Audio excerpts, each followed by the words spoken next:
wonderful Grant Shear. What is up, Coop? I'm ecstatic to be back. I took a trip up to Utah. I watched some games, made my way home, but I'm really missing the mountains right now. Oh, I bet. Unfortunately, those games didn't go too hot now, did they? That's in the past. Let's set our eyes on this week. And Coop, I hear it's a loaded week. Oh, yes, sir. We've got a lot of different topics today, even different locations. From Provo, Utah to Allen Fieldhouse, and even the Triangle. All this and more in this week's episode of Run It Back.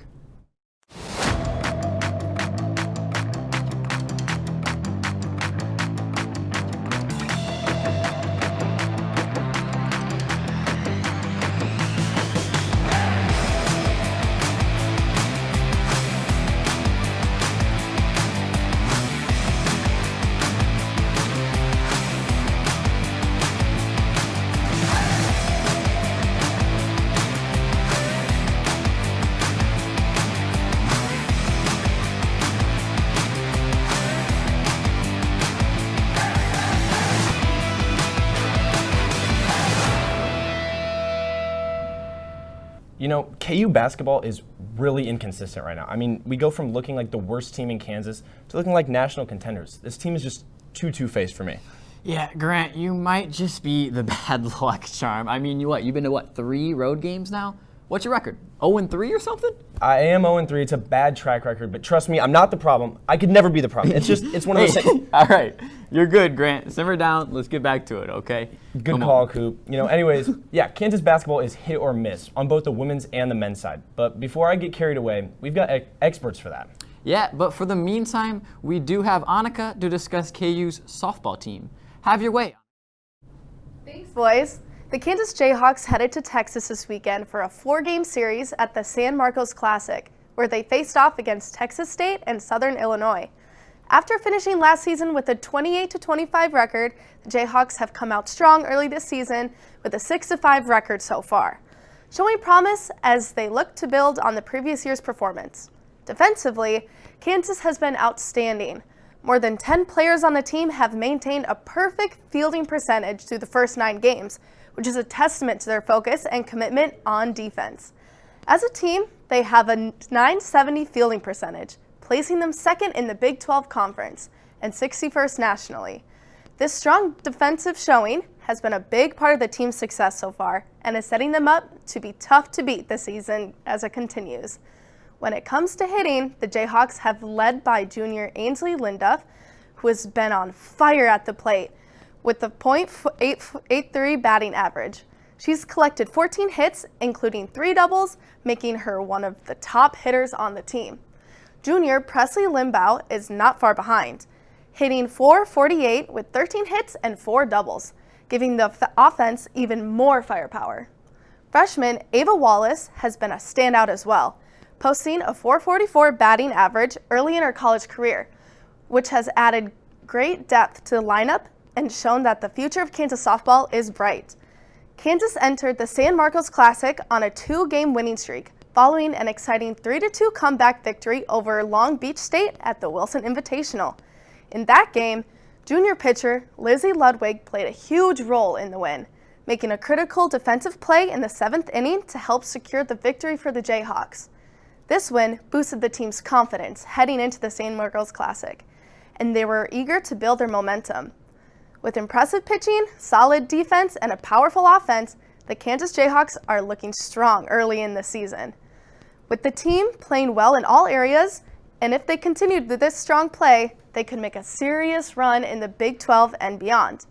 But a team that's currently trying to make a late season run in the Big 12 is KU men's basketball team. For more on them, let's swing it over to Ben and Bianca. Ben, take it away. The Kansas Jayhawks came into Provo looking for some answers, but they left with even more questions as the BYU Cougars dominated the Jayhawks from the start, losing 91-57. Kansas's biggest issue? They simply could not do anything right. Passing, non-existent. Shot selection, terrible. Defense, nowhere to be found. The Jayhawks turned the ball over 15 times, shot just 36% from the field, and hit only 2 free throws all game. BYU took full advantage drilling 14 threes and completely outplaying Kansas on both ends of the floor. The Jayhawks had no answers for Richie Saunders, who poured in 22 points, or Travell Neal, who hit 4 threes. Kansas never led for a single second. BYU controlled the game from start to finish, jumping out to an early lead and never looking back. The Jayhawks trailed by 20 at halftime, and things only got worse from there. Bill Self's squad was out-rebounded 43-33, failed to execute any sort of offensive game plan, and once again proved they cannot win away from Allen Fieldhouse. I thought we were awful, and I thought they were great. Couldn't stop them or get any momentum to stop them. I think, now granted, their defense, they dared us to shoot, and we didn't make shots, and a lot of things. Their defense was very good. It was connected. It was sound, but it was a lot more than that. And with this loss, Kansas' road woes continue. And if they don't figure things out soon, their season can slip away fast. Now I'm Benjamin Voskov, reporting for Run It Back. What a difference a day makes. From losing by 30 to BYU to winning by 30 against Oklahoma State, the Jayhawks flipped the script. Kansas was able to secure the win by playing great defense, moving the ball, hitting tough shots, and limiting turnovers. Let's take a look at what worked well today. The Kansas defense was impeccable. They out-rebounded Oklahoma State 48-28 by being super aggressive and boxing out. They had 15 steals and were able to score 27 points off of the Oklahoma State turnovers. By digging deep and focusing on the defense, the Jayhawks were able to set the tone for the game, and that led into the offense flowing naturally. Speaking of offense, Kansas was able to effectively move the ball and shoot 50% from beyond the arc, making 15 of 30 from 3. Next, the Jayhawks will have a late one playing the Colorado Buffs in Boulder at 10 p.m. tonight. With the rematch from Colorado, the team knows they can't just sit back and relax. We got to come out and not let what happened at BYU or Utah happen. We just got to start off good. They actually played us pretty well last time we were here, so we got to make sure that we play even better than we play here, because I feel like we play the way we played last time against them. It's not good enough because we barely beat them at home. Make sure to tune into the game on ESPN. That's all for me. Now I'll send it over to Atakai with the latest on the women's basketball team. Thanks, Bianca. It's always good to get a win in Allen Fieldhouse, and that's exactly what the women's team did Tuesday against UCF. Despite the snow day, the Jayhawks still welcomed and ultimately defeated UCF in Lawrence on Tuesday night. This win put the Jayhawks at 1-1 for the week, which has been characteristic of the season. Samaya Nichols recently scored her 1,000th point against Iowa State, and she leads the team in scoring and assists, averaging about 19 and 5 a game. Next is NDSU transfer Elle Evans. Her balanced game fits right into Coach Snyder's system, and she puts up 14 a game. However, that third option for the team has not been so consistent. At times, it's been freshman forward Reagan Williams. However, with all the talented bigs in the Big 12, she has had her hands full on the defensive end. Because of that, she has had to sit early with foul trouble, and that ultimately led her to come off the bench in a 6-man role. Laia Canessa was a player I was super high on. She showed flashes of being the team's leader and offensive initiator in stretches without Nichols on the floor. But she too has gone through a recent slump and has come off the bench the last couple of games. I think being the ball handler for the second unit could be a great role for her. Lastly has been Brittany Harshaw. The Creighton transfer was someone Coach Snyder trusted to start early in the season, but injuries slowed her down, and she was then reinstated into the starting lineup against Iowa State, where she had an absolutely breakout performance. She went 8 for 12 from downtown and kept Kansas in the game against one of the better teams in the Big 12. The team sits at just 15-12 on the season, but 5-11 in conference play after beating UCF and then losing to K-State on Saturday. Lack of consistency this season has really plagued the Jayhawks, whether it was injuries or just slumps. Not knowing who is going to produce outside of Nichols and Evans turned into Kansas's biggest problem. That's all we have for KU Sports. We'll be right back with Grant and Coop giving us a preview of what's next. You may not hear it at first, but it's there. Our chant, rising.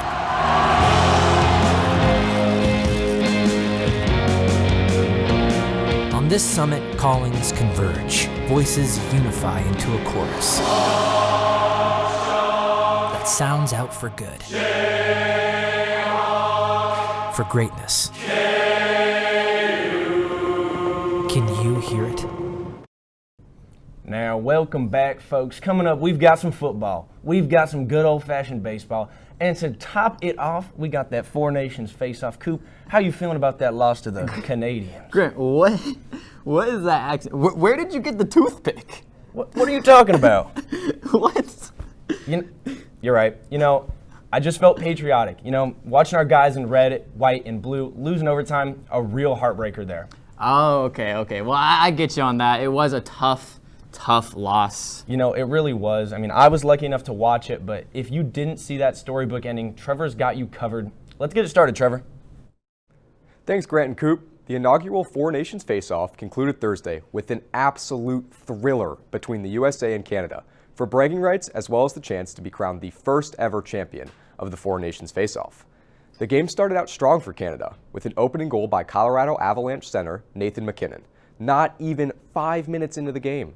However, this was not a shock to the U.S. team, as they had trailed at the start of every game in the Four Nations face-off, while only dropping one of those games to Sweden. With 4 minutes left in the first period, the USA finally made their move, and with a goal scored by Brady Tkachuk, the USA evened the score. Brady Tkachuk had been a cornerstone of the USA offense all tournament and cemented his status as a key piece of the American team with the equalizer. The second period started slow, but epitomized for the USA at the 12-minute mark, when Jack Sanderson, who wasn't even on the team until a few days before the tournament, came in as a replacement and scored off a rebound shot from Austin Matthews to give the USA their first lead of the night. Unfortunately for the American faithful, Sam Bennett knotted the game once again with a top-shelf dagger to bring the Canadian fans' hopes back up. Sam Bennett, the Florida Panthers center, was considered by many as an interesting addition to the Canadian roster, but put those rumors to bed with the equalizer. The third period lacked in action, with both teams fighting to score the goal to put their country on top.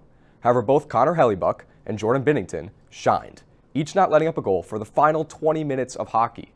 As we entered OT, it seemed as though the game would never end. However, leaving Connor McDavid wide open in front of the goal is a very easy way to wrap things up. Only 9 minutes into overtime, Connor McDavid sent a rocket into the top shelf of the net to cement Canada's reputation of being the best hockey country in the world. The celebration ensued for Canada as they held off the USA to take their pride and the trophy home.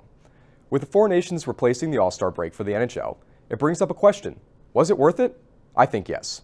With the Four Nations tournament bringing in a total of 16.1 million viewers in North America, this makes it the second most watched hockey game of this decade, behind only Game 7 of the 2024 Stanley Cup.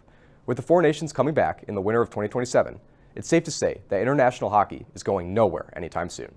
From the ice to the grass, Jude and Olivier are here to help bring some insight on the upcoming 2025 NFL Draft. Thanks, Trevor.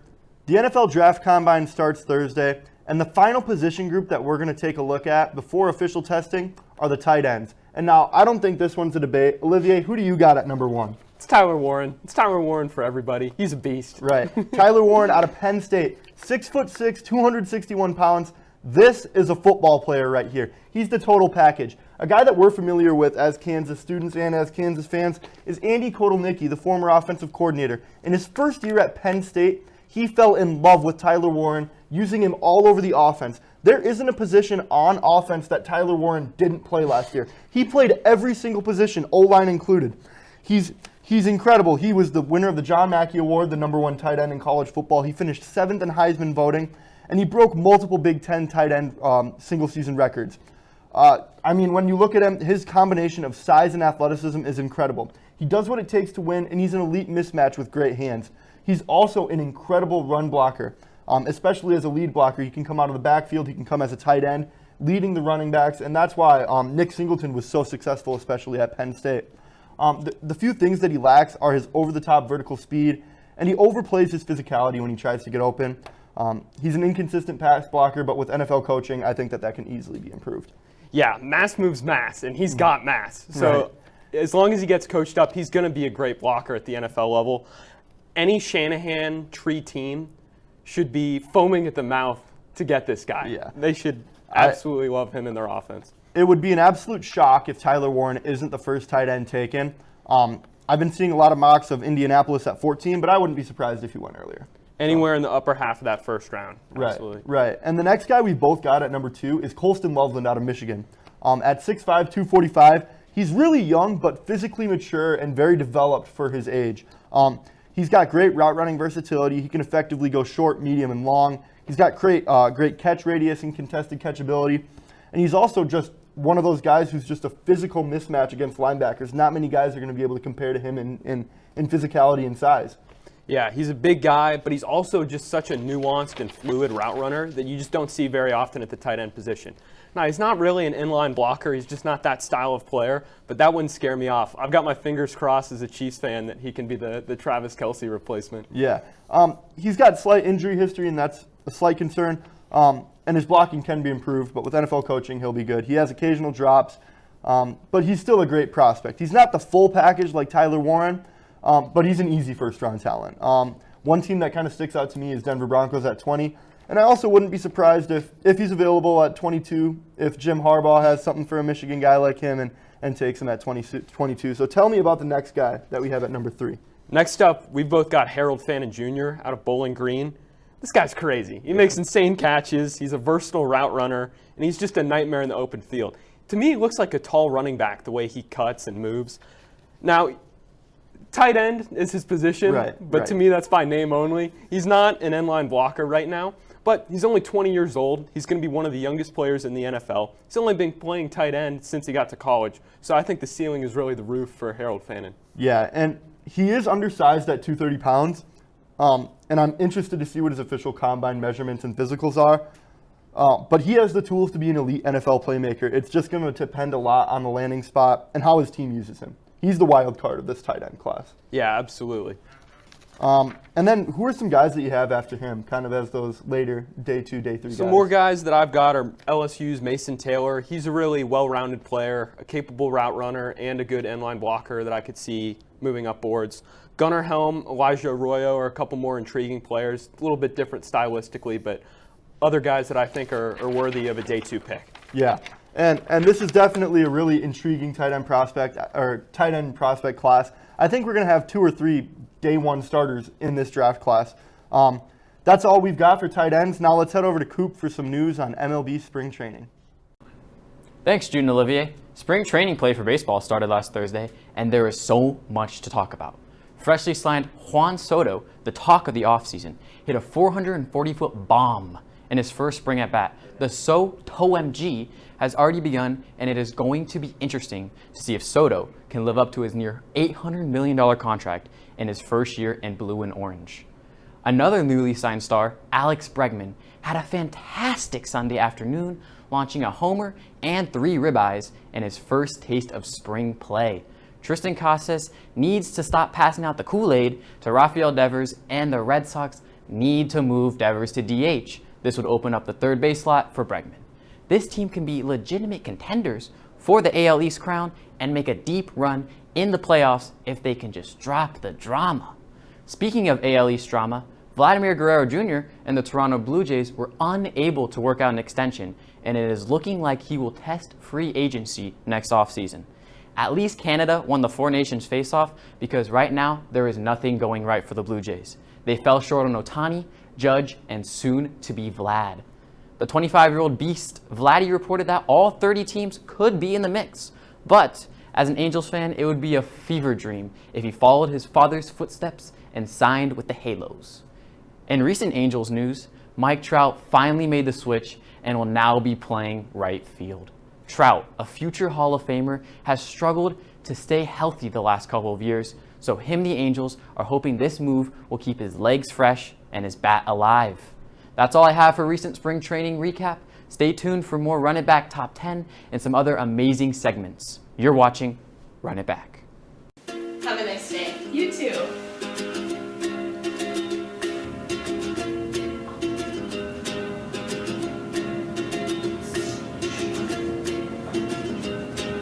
Have a great day. Thanks. You too.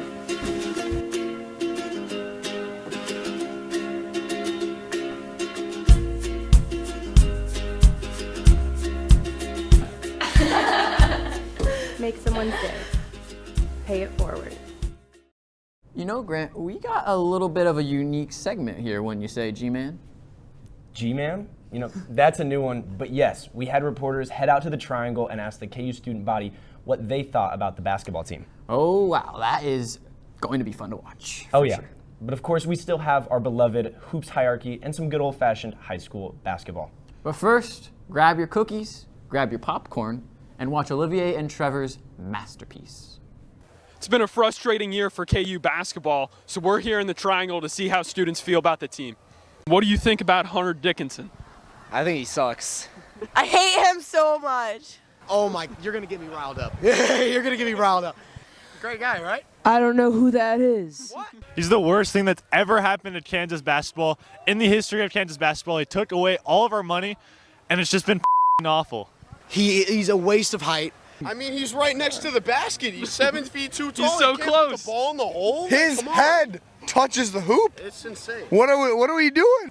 He just like sucks overall. My dad doesn't like him. I don't like him. Hunter Dickinson, I want to love you, but I hate you. KJ Adams, I do love you, but I hate you. Listen, man, if you just stand in the paint, just put your hand up. Put your hand. I promise you'll block something.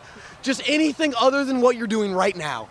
Let's not forget the first year he came out here every single night, and now he's like doesn't show his it's like face go to anymore. practice, do something else. Oh man, I love that guy. You know what I'm saying? He's such a great player. We miss him. Hunter Dickinson. We need a consistent big if we want to win a national championship, and that's just the reality of the situation. I thought you were talking about Dick. What's his name? Oh, Grady Dick. Grady Dick. Yeah, he's the best white basketball player I've ever seen in my life. I think he's a phenomenal center. I just think the environment around him isn't supporting him enough. Hunter Dickinson, he's a good player. I ain't gonna lie. That might be in the minority of that. Hunter Dickinson is a good player. KJ Adams and DeJuan Harris, I'm a fan of you guys. You guys can't score the ball. Bill Self puts in Flory with that lineup. We have 4 fucking paint guys and 1 shooter. Are you fucking kidding me?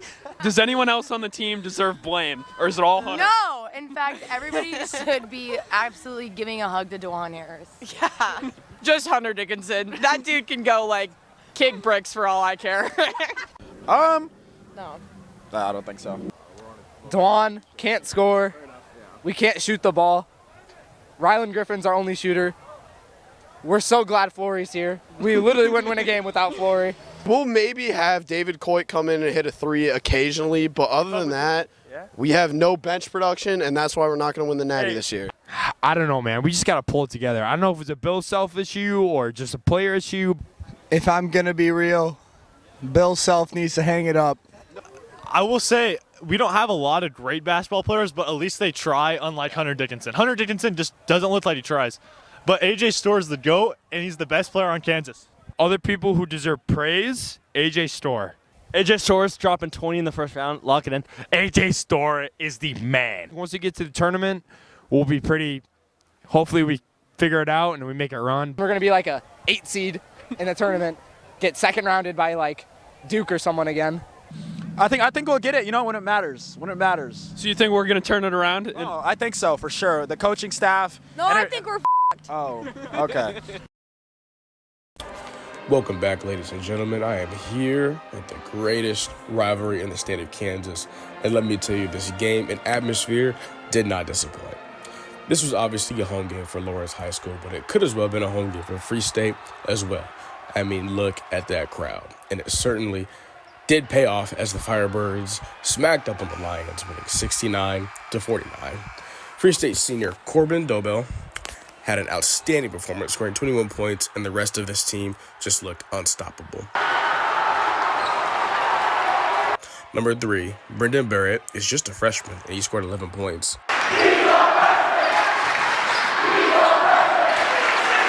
And also big boy 44, Braden Wilms, who is 6'8", 285 pounds. Got the crowd shaking with this dunk. He scored 13 points in this game.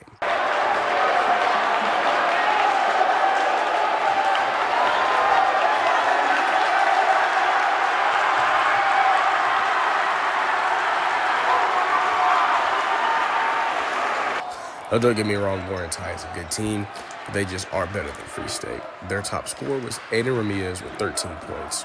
And overall, this game lived up to the hype. Big props to both schools who put on an amazing performance. And before I toss it, I have a special message for Lawrence High. You know, a rivalry requires both sides to be competitive, so let's not make losing a habit. Now, tossing it to Jack for our weekly rankings. Thanks, Jacob. We are less than 1 week away from the start of March. College basketball is ramping up, and we are set for one heck of a finish. Today, I will be breaking down the RunitBack Crew's top 10 in a segment we call Hoop Hierarchy. We will be looking at some of the risers and the fallers and preview some of the games that need to be on your TV this week. Auburn at 1, not much to say. They've been doing it all season. We will see if they can keep this dominance going this upcoming week. Up at number 2, the Florida Gators. They have been having a sneaky good campaign led by one of the best scoring guards in the country, Walter Clayton Jr. And hey, Todd Golden is making a pretty good argument for National Coach of the Year.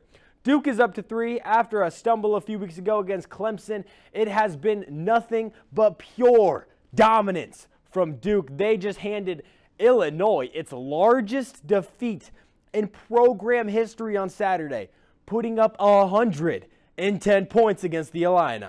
Houston is at 4 after a 2-0 week. Houston sits alone at the top of the Big 12 standings, 3 games ahead of Texas Tech and Arizona. A big week here for the Cougars could all but wrap up the conference title race.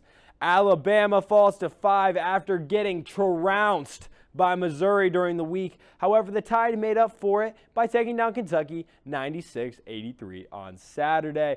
Let's go over here. Tennessee's at 6. The Vols get a big road win at Texas A&M, taking down the Aggies in a top 10 matchup. It will be interesting to see if the Vols can make a push towards the top 3 in the SEC play down the stretch. St. John's climbs to 7 after another impressive week of big-time wins. They sit alone at the top of the Big East standings, and they're going to be hard to catch. Led by Big East Coach of the Year favorite Rick Pitino up at the tippity top. Iowa State stays at 8. They're playing good basketball, and that's why they remain. A lot of movement towards the back half. That is why they don't get penalized for losing to Houston on the road, especially without Curtis Jones and Keyshawn Gilbert. At number 9, it's Texas Tech. The Red Raiders will stay at 9, even though they also had road troubles against TCU this week. They took down the Mountaineers and have won 10 of their last 12 basketball games. And Michigan State rises back into the top 10 after going 2-0 this week, a huge home win against Purdue, national champion runner-ups. And then they traveled to Ann Arbor to take on their rival, Michigan. Huge road win, and Michigan State will enjoy the basketball version of the Paul Bunyan Trophy. Now, let's take a look at some of the big-time games this week. Tonight, don't miss this one. Houston at Texas Tech. If Houston can get a win here, the Big 12 race is all but over. That's the only one we have midweek. Auburn, Janiyah Broome, they're going to hit the road to take on Kentucky on Saturday. This is going to be a very hostile environment, and one of the most hostile environments Broome's played in throughout his whole career. Alabama's going to take on Tennessee, a battle of 2 top 6 teams in the country. That's a game you don't want to miss. And then Texas A&M is going to travel to Florida. Another huge game. Can Florida send a message and defend home court, or can Texas A&M finally put this losing streak behind them? We'll see. And then finally, a crazy weekend for Arizona, losing on a very questionable call on Saturday night against BYU. They're going to travel to Ames to take on Iowa State in a battle of 2 of the top teams in the Big 12 Conference. Now, that is all of the college basketball news that this crew has. I will ship it over to Grant and Coop at the desk. We are so back. Really hoping to see KU sneak into that top 10 spot.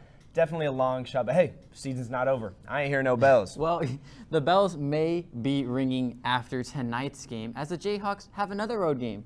And guess what? It's at 10 o'clock p.m. That's ridiculous. Grant, please tell me you are not going to that game. Coop, I told you I wasn't the problem. Maybe it's the altitude. Why would the altitude have anything to do with it? It's a dome. Coop, I hate to be the bearer of bad news, but it just doesn't work like that. Oh, you did do that segment on elevation.